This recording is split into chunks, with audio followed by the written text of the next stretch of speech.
True FM, dito tayo sa totoo, kapatid.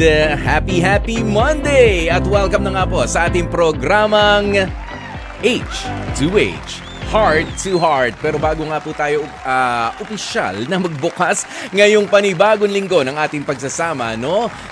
Gusto ko munang basahin po sa inyo ang official statement of NBC o ng Nation Broadcasting Corporation kung saan nga po napapabilang ang 92.3 True FM.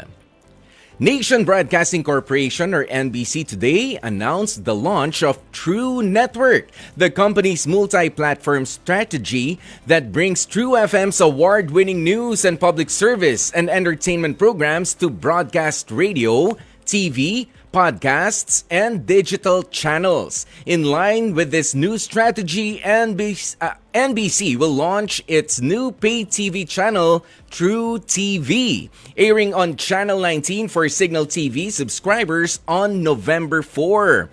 True FM programs, including Wanted sa Radyo, Ted Filon and DJ Chacha, Sana Lourd, Heart to Heart, Christy for Minute, Bangon Bayan with Mon, Frontline Pilipinas, Shout Out, Match Made, Dr. Love, and Sagot Kita will air on 105.9 in Mega Manila, 106.7 in Davao, 101.9 in Cebu, 101.5 in Cagayan de Oro, 99.9 in Ormoc, and 104.7 in Tacloban. The parties are in discussions for the transfer of NBC's radio assets in favor of PCMC, subject to applicable regulatory approvals and other commercial terms. In the meantime, NBC and PCMC will enter into a block time and content licensing agreement.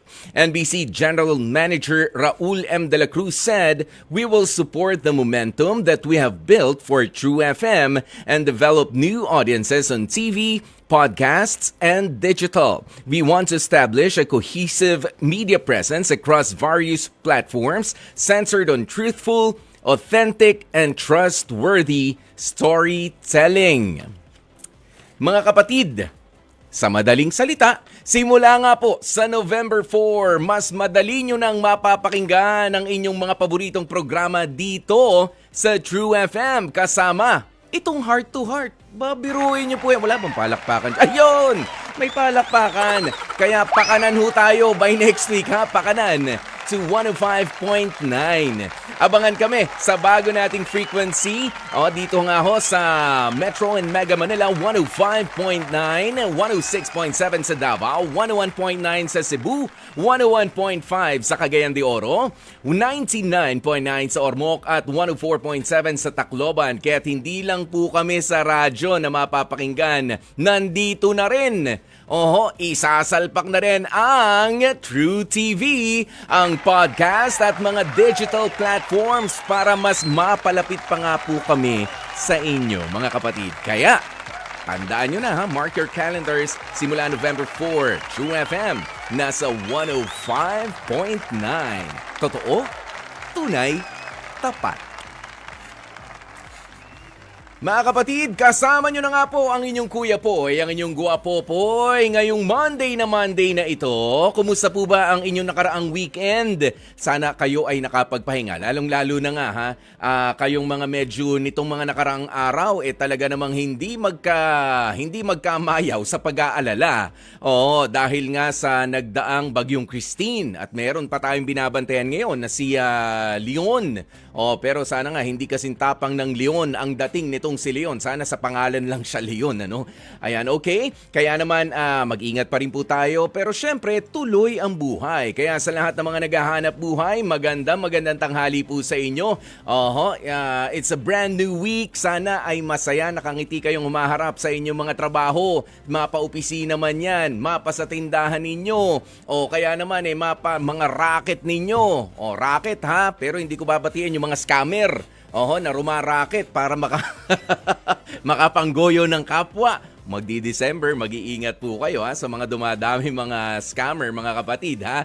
Pero eto, wala talagang scam. Bago matapos ang ating programa, mamimigay po kami ng 250 pesos cash. Okay?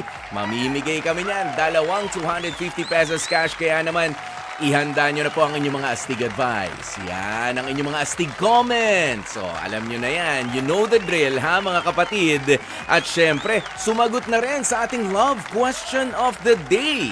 Oh, eto na. Bibigay ko na ang love question of the day natin. Ano ang gagawin mo kung hindi ka gusto ng biyenan mo?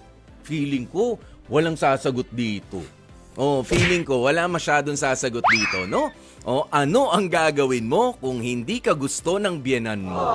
Dami pa naman mga paborito ng biyenan. Nauuna ang listahan sa pangalan ng biyenan sa mga gusto ng ipabarangay. Di ba? O, sige, sagutin niyo po ang ating love question of the day, ha, mga kapatid. At bukod dyan, naku, mag-ready na nga po kayo. Sabi ko kanina, ready nyo na. Hindi lamang po ang ating pagkanan, kundi ang ating pagtutok now. Ayan. Dahil Halloween special nga po tayo.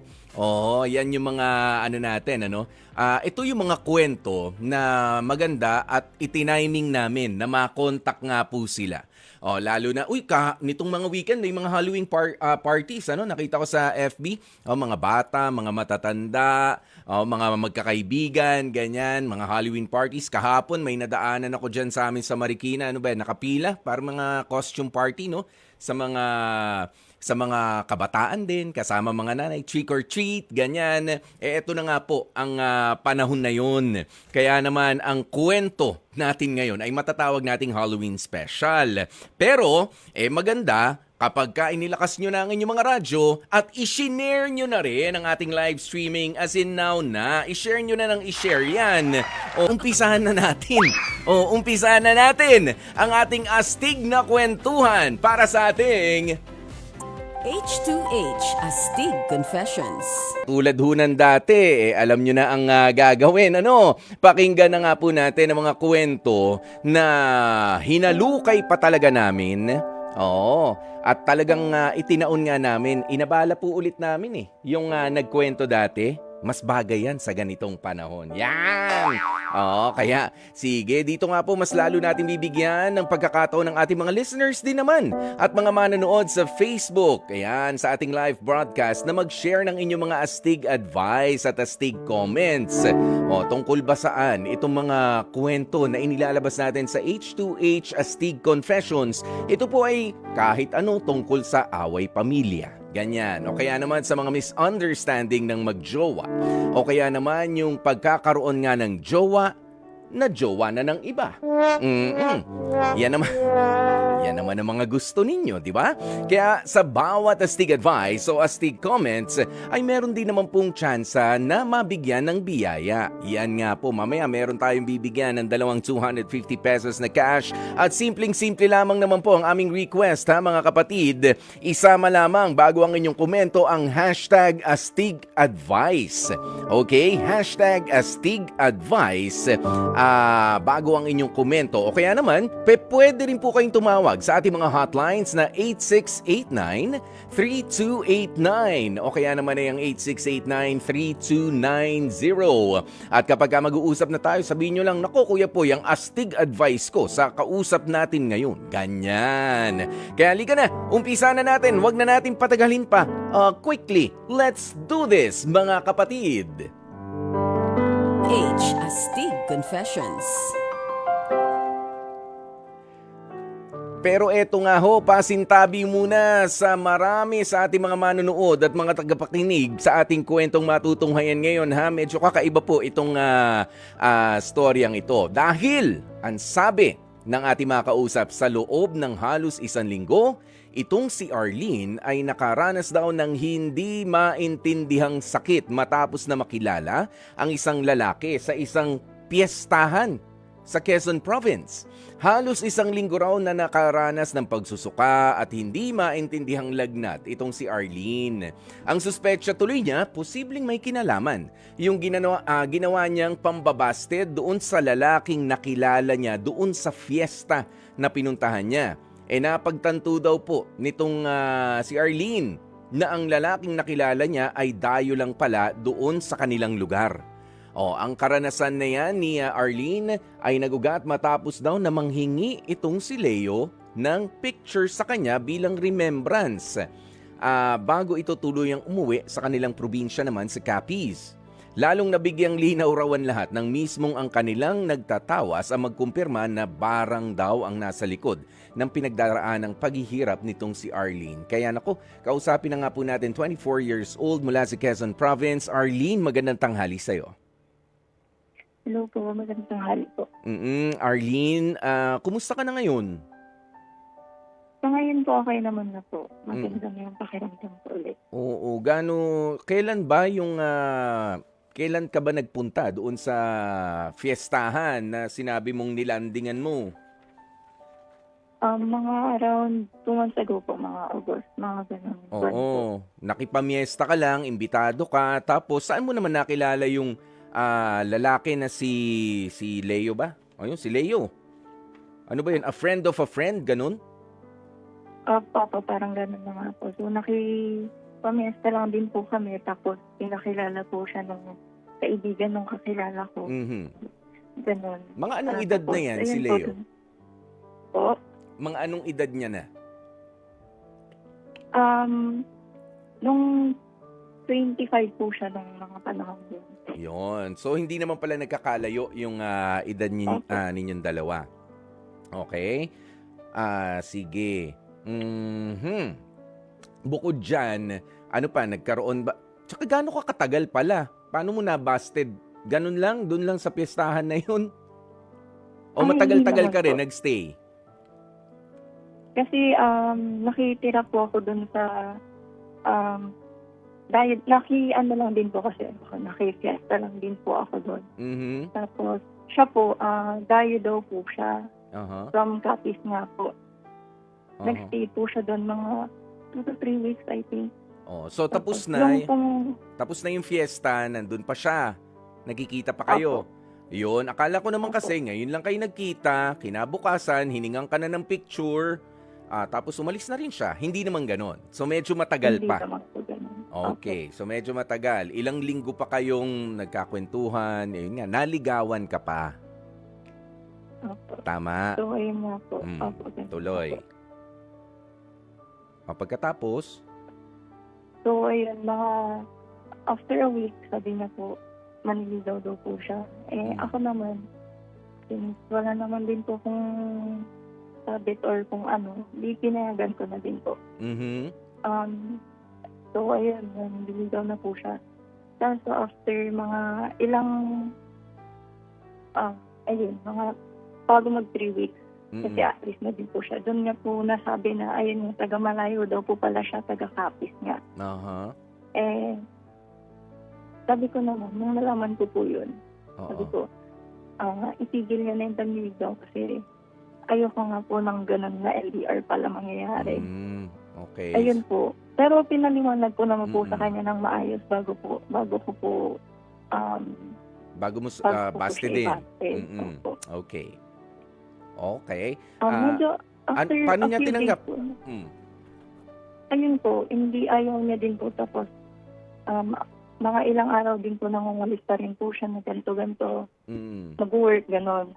Sabi ko, ayoko po talaga. Tapos, Ayan na. ayun po, tumigil na din po siya eventually. Pero Mhm. before po noon, ano na po, nanghingi po siya, ayun nga po, nanghingi po siya ng picture po. Oo. Medyo weird nga po sa akin kasi sabi ko sa kanya, sige, sisendan na lang kita Aba. for remembrance, gano'n. Mm-mm. Pero ininsist niya po talaga na hard copy daw po yung kunin niya, yung talagang nakaprint, gano'n. Mm-mm. Di, sabi ko naman, sige, kahit Aba, ano na lang. talaga print nag-request? lang naman. Nag-request na ipaprint mo pa, ganun. Opo, yung talagang Mm. pinapaprint talaga. Hindi pa pwede yung di- pinasa lang sa phone, ha? Okay, so ikaw naman, Opo, sige na, total, remembrance lang naman. opo, hindi ko na po binigyan ng kung Mm. anong meaning. So, Ayan ayun, na. binigay ko po. Oo. Pero, pagkabigay ko pong gano'n, di tumigil na din po siya. Hindi na din po siya nangulit, hindi na siya nag-chat, ganyan. Nako, kita mo Doon nga na din po naman. nagsimula yung Pagsama ng pakiramdam mo. opo, pagka Mm. Panghihina ko, mga ganyan po. Oo. Unang-una, ano yung una mong naramdaman? Kasi nga, tinatanong tayo ngayon, nakikinig yung ano natin yung boss natin sa Arena Plus at sa Bingo Plus. Birthday niya ngayon ha, tinututukan yung kwento mo. Ayan, si Miss Gracie ng Arena and Bingo Plus. Sabi niya, ano raw yung mga unang naramdaman nitong si Arlene? O ano raw nga ba? Nung una po, akala ko simpleng lagnat lang siya. Mm. Mga flu, ganun lang po. Tapos biglang masakit na po lahat ng buong katawan ko, nagsusuka na ako, as in sobrang namayat po ako nung mga panahon yun. Mhm. Hindi na din po ako makafunction ng maayos ng mga basic na ginagawa sa bahay. Talaga Oo. pong Pero bagsak po nagpa-check yung up ka, health ko. Arlene? Ayun Nagpa-check up po, ka naman sa doktor? Yes po, nagpa-check up po ako sa doktor, pero Anong findings? wala naman kung mga test naman po, normal naman. Mhm. Lahat okay naman siya. Normal Tapos, naman. nung time Mabigat po lang na yun- talaga yung pakiramdam. Opo. Mm. Tapos, nung time po na yun, na bigla din po kasi dumalaw yung kaibigan ng lola ko sa amin. Tapos Mhm. nakita po na gano'n ako. O, yan na. Parang siya na din po yung nag-suggest na itry namin Patawas. magpatawas. Oo. Kaya po pumunta kami dun sa may albularyo. Oo, mananawas. O, pagkatapos, Opo. ayun na. May Tapos nakita. dun na po. Mhm. Opo.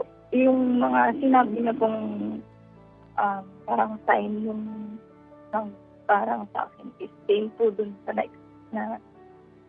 sa experience ko Oho. kay Leo.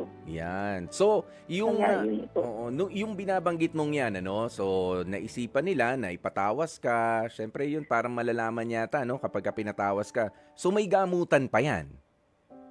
Opo. Di ba? Mga nakatatlong balik din po ata kami nun sa Mm-mm. magkatawas. Hanggang sa fully na wala na ang lahat ng mga simptomas. Yun, nako. Kita mo nga naman, ano? Ay, nako. Sige, basahin lang natin ha ang ilan sa mga astig advice ng ating mga nakikinig ngayon. Kasi gusto rin niya mapakinggan ng birthday girl natin. Oo, na si Miss Gracie. Hello, Miss Gracie. Happy birthday po sa inyo. Oh. Ayan, si Kristen Lazo. Sabi niya, #astig advice ko po. Panahon natin ngayon, maraming hindi mapagkakatiwalaan talaga na tao. Dapat po kasi kinikilala mo muna yung mga dumarating sa buhay natin. Huwag tayo basta-basta magtitiwala talaga. Okay, well, dito no, yung leksyon, Arlene, na huwag kang magbibigay ng picture mo. Kahit pa nga kasabihan ng mga matatanda, baka ikaw ay dinadasalan na. Yung mga ganyan, I don't know, kung pinagtitirik ka na ng kandila, mag-iingat tayo sa ganyan, ha? Arlene? Opo. Yan din ba yung sinabi sa'yo nung nagtawas sa'yo, nung nanggamot sa'yo? Opo. Yung hindi na natin, huwag na natin daw kung magtiwala sa mga Oo. huwag na daw magbibigay. Opo. Correct. O, nang kahit anong ari-arian mo nga, mga ganyan. O, ito, sabi naman ni Elmer Buwan, #astig advice ko po, Kuya Poy, sa kausap mo, nako, dapat po kasi hindi siya agad nagbigay ng picture sa isang lalaki na hindi niya naman pala ganun kakilala. O, lalo pa nga't sa ibang lugar siya nakatira at minsan palang naman kayo nagkita. Maari rin naman na tama ang suspetsya mo at nung albularyo, kaya mainam na wag nang basta-basta talaga magtiwala sa isang tao para hindi ka mapahamak. O ito, nasa linya naman natin si Matthew ng Mikawayan, Bulacan, 27 years old. Ano kaya ang #astig advice ni Matthew? Matthew, magandang tanghali sa'yo. Magandang hali po, sir. Mm-mm. Kuya Boy, masasabi ko lang po sa kanya, or sa kanya. Ganun nga rin na huwag mo na magbigay ng anything sa guy Mhm. na tira ng makausap or first time na nakasama. Oo. Then, ikalawa, yun about naman sa nagkasakit ka sa ganun. Mm. For me kasi normal na yun sa atin. Lalo, di ako against sa vaccine, pero normal na sa atin may sakit talaga ngayong mga panahon na to dahil it na may sakit na din naman. Mhm. So, yung about naman sa barang, naniniwala naman ako doon, pero mahirap kasi na rin talaga. Ano? Mahirap din talaga na paniwalaan yung ganong senaryo na about sa barang. No, may Pwede hindi, pwede, oo. Yes. Kumbaga, lahat naman ng tao kasi may kanya-kanya tayong paniniwala sa buhay. Mhm. So, possible nangyari, pwede rin hindi naman po siya talaga. Yun. Ayun po. So, Pwede. yun na nga lang po talaga na wag mo na magbibigay ng anything sa tao. Mhm. Nakakilala mo lang. Oo. Yun lang may ma-advise ko. Yun. Maraming salamat sa iyo, ha, Matthew ng May Salamat Kawayan, Bulacan. Kasi hindi naman din ugali ng mga hindi na ugali ngayon, ha, ng mga kalalakihan, yung mga manghihingi pa ng picture, lalo na kung friends naman na kayo sa social media, 'di ba? Doon pa lang matatanaw-tanaw ka niya, 'di ba? Pwede na 'yun pero yung hihingi talaga ng hard copy na ganun yung ginawa sa iyo, 'di ba, Arlene? Opo. Oh, talagang picture at ikaw naman nagtiwala, mabait ka, kala mo mabait nga at hindi naman mananalbay. Well then, hindi naman din natin masasabi na talagang ganun nga rin yung nangyari, ano. Pero ako kasi, kahit na sabihin na hindi ako naniniwala sa mambabarang, sa mga mangkukulam, sa mga ganyan, pero kasi nasa Bible eh. Oh, na meron talaga mga mangkukulam. At pinag-iingat tayo sa mga ganun. At dun sa mga nagsisilbi sa masamang espiritu, meron talaga eh.